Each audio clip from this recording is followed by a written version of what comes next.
Good morning to all. Welcome to our channel Info Physics. Hi students, last video we had discussed about multiplication, properties of multiplication, division and complex conjugates.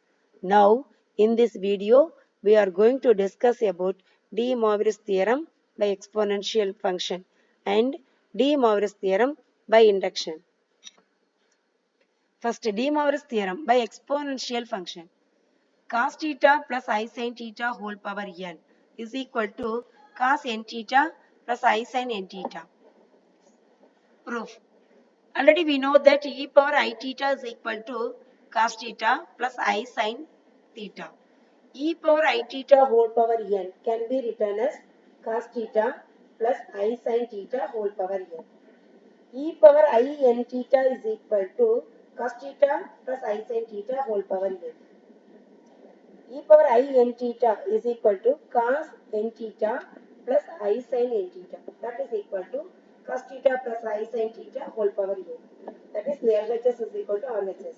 If n is a fraction, then cos n theta plus I sin n theta is one of the values of cos theta plus I sin theta whole power n. Then it is proved. de-Moivre's theorem by induction. Before we are going to see about, we know that some formula, that is sin A plus B is equal to sin A cos B plus cos A sin B. Sin A minus B is equal to sin A cos B minus cos A sin B. And cos A plus B is equal to cos A cos B minus sin A sin B. Cos A minus B is equal to cos A cos B plus sin A sin B. Statement. For any rational number n, the value or one of the values of cos theta plus I sin theta whole power n is equal to cos n theta plus I sin n theta. Proof. Case 1. Let n is a non-negative integer. By actual multiplication, n is equal to m.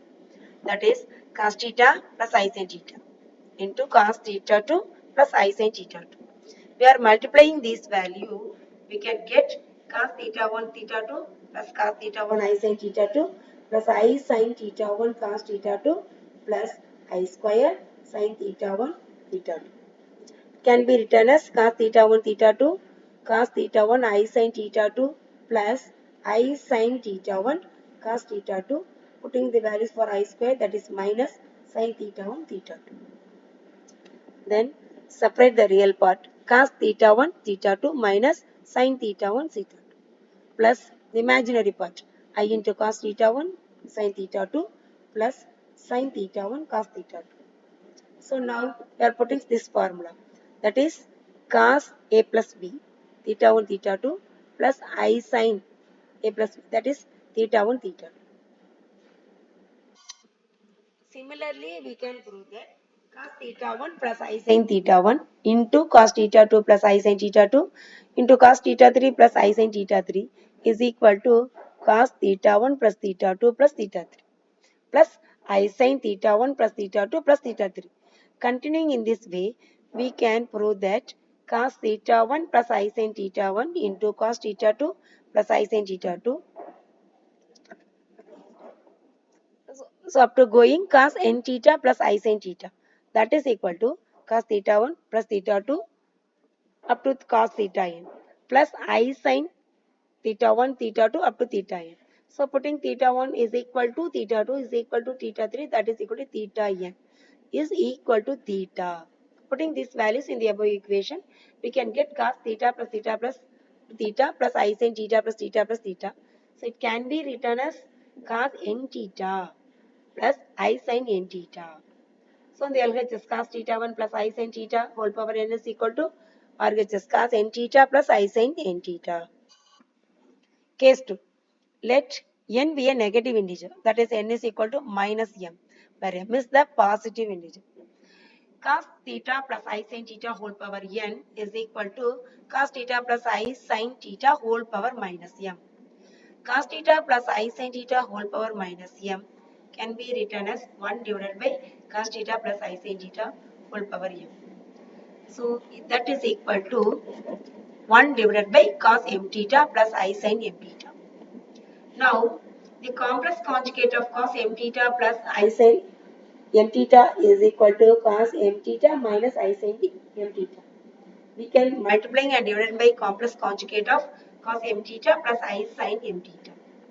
Now we are getting cos m theta minus I sin m theta divided by cos squared m theta plus I sin squared m theta.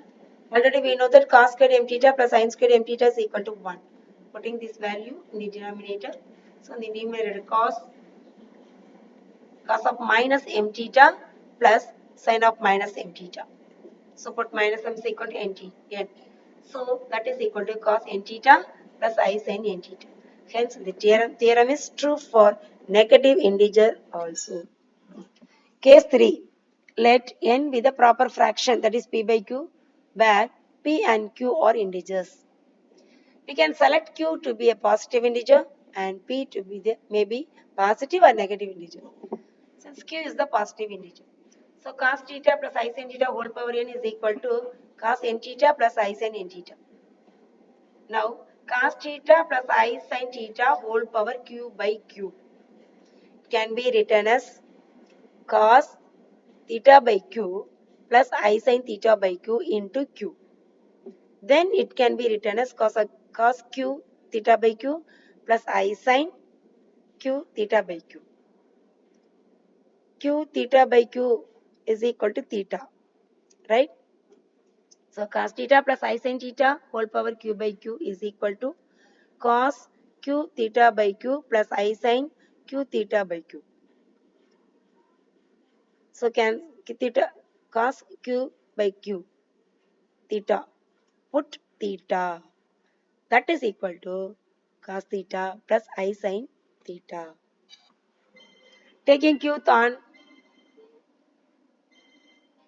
both sides, that is qth root 1 by q. Cos theta plus I sin theta whole power 1 by q is equal to cos theta by q plus I sin theta by q. Cos theta plus I sin theta p by q can be written as cos theta by q plus I sin theta by q whole power p.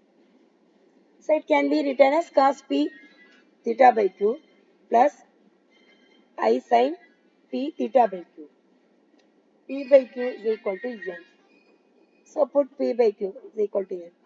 So we can get cos n theta plus I sin n theta. So LHS cos theta plus I sin theta whole power n is equal to cos n theta plus I sin n theta.